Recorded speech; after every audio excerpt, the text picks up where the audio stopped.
नमस्कार दोस्तों। आज मैं आपको एक और कहानी सुनाने जा रहा हूँ। अगर कहानी पसंद आए तो प्लीज चैनल को सब्सक्राइब करें। आज घर एकदम खाली हो गया था। कल की ही बात है। मैं, बिपिन और बिपिन के पापा मम्मी हम चारों ताश खेल रहे थे और अचानक पापा जी को कुछ दर्द महसूस हुआ। बिपिन और माँ उन्हें अस्पताल लेकर भागे, लेकिन शायद देर हो चुकी थी। ससुर जी हमें छोड़कर जा चुके थे। हालांकि बीमार तो पहले से ही बहुत थे, या यूं कहें शारीरिक रूप से कम, मानसिक रूप से ज्यादा। हाँ, उन्हें अपने बड़े बेटे बहू पवन भैया और रश्मि भाभी का गम ले बैठा था। जिस बेटे को उन्होंने हमेशा बिपिन से ऊपर समझा, उनकी बीमारी के समय उसने ही उसका साथ छोड़ दिया, सिर्फ कुछ प्रॉपर्टी को लेकर, और उनको तिरस्कृत करके घर से निकाल दिया। बहुत मुश्किल से बिपिन के साथ आने को तैयार हुए।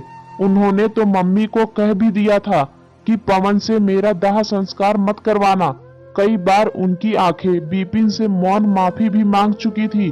शरीर तो उन्होंने शायद उसी दिन त्याग दिया होता जिस दिन पवन भैया ने यह बिताया, लेकिन मम्मी जी की सेवा और विश्वास ने 7 साल निकाल दिए। लेकिन आज जो कदम मम्मी जी ने उठाया, उससे मेरी नजरों में सासू माँ की इज्जत और बढ़ गई। आज मम्मी जी ने अपने फैसले से पूरे घर वालों और समाज के ठेकेदारों को भी अचंभित कर दिया। दहन संस्कार करके जब शाम को सभी घर के पास बैठे हुए थे, तो काका जी, पापा जी के छोटे भाई ने पवन भैया से पूछा कि पगड़ी की रस्म कब की है, हम उसके बाद के टिकट करा लेते हैं। सब आपस में बात कर रहे थे और सासू माँ की राह देख रहे थे। पवन भैया कागज पर कुछ लिख रहे थे, शायद रस्म का विज्ञापन। तभी मैं सासू माँ को लेकर वहां आ गई। मुझे भी पीहर सूचना देनी थी।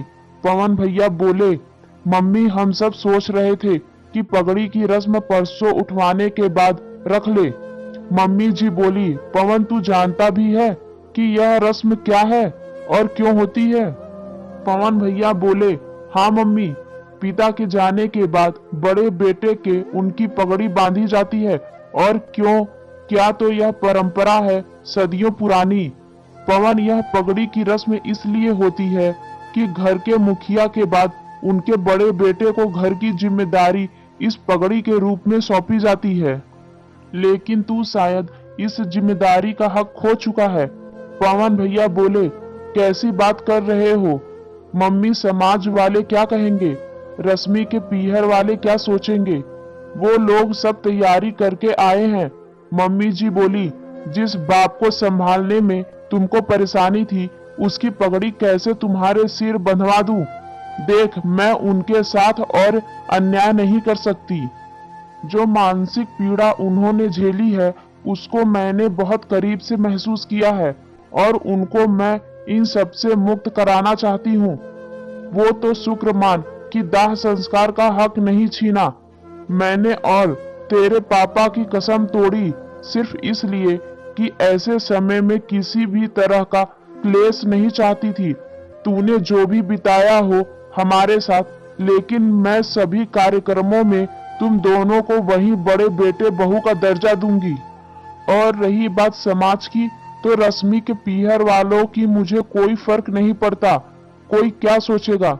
हाँ, समाज के उन ठेकेदारों को जरूर यह जानना जरूरी है कि रीति रिवाज हम ही बनाते हैं, लेकिन उनको निभाने से पहले उनके पीछे जो औचित्य है वह समझना ज्यादा जरूरी है। मुझे बिपिन पर पूरा विश्वास है कि मेरे इस फैसले में वो मेरे साथ है। हमने भले ही उसको समझने में भूल कर दी हो, लेकिन वो हमें बहुत अच्छे से समझता है और वह मेरी भावनाओं की कद्र भी करता है। बिपिन नम आंखें लिए मम्मी जी के गले लग गए। पवन भैया मम्मी जी के पैरों में बैठ गए। शायद उन्हें अपनी गलतियों का एहसास हो गया था। मुझे माफ कर दो माँ। नहीं पवन, आज तो मेरे पास तुझे देने को माफी भी नहीं है। मैंने देखा मम्मी जी का चेहरा दमक रहा था। उन्होंने आज पापा जी की आत्मा को मानसिक रूप से भी मुक्त जो कर दिया था।